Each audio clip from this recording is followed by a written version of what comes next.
বাংলাদেশ জাতীয়তাবাদী দলের চেয়ারপারসন দেশনেত্রী বেগম খালেদা জিয়া ওনাকে সাথে সৌজন্য সাক্ষাতের জন্য সৌদি আরব অর্থাৎ কিংডম অফ সৌদি আরবিয়ার যে অ্যাম্বাসেডার জনাব ইসা ইউসুফ জুহাইলিয়া উনি আজকে এসেছিলেন।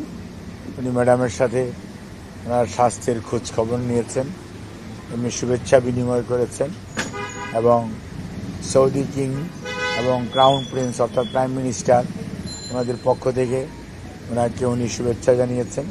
ম্যাডামও প্রতি উত্তরে ওনার পক্ষ থেকে তাদেরকে সালাম এবং শুভেচ্ছা পৌঁছে দেওয়ার জন্য মাননীয় রাষ্ট্রদূতকে অনুরোধ করেছেন এবং রাষ্ট্রদূত ম্যাডামের শারীরিক বিষয়, ওনার শারীরিক সুস্থতা এবং ওনার চিকিৎসার ব্যাপারে খোঁজখবর নিয়েছেন, কবে নাগাদ যাবেন সেটাও, এবং ওনাকে সৌদি আরবে যাওয়ার সময় অথবা আসার সময় চিকিৎসা করে উমরা করার জন্য ওনাকে আমন্ত্রণ জানিয়েছেন।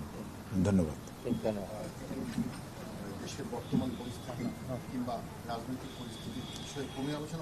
এগুলি এখানে ওনার সাথে সৌজন্য সাক্ষাতের জন্য ওনারা এসেছিলেন এবং উনি এসেছিলেন এবং ওনার যে অবস্থা আপনার 21 তারিখেও দেখেছেন। ম্যাডাম অ্যাকচুয়ালি দেশের সার্বিক পরিস্থিতির উপর উনি এই মুহূর্তে কোনো কমেন্ট করেন নাই।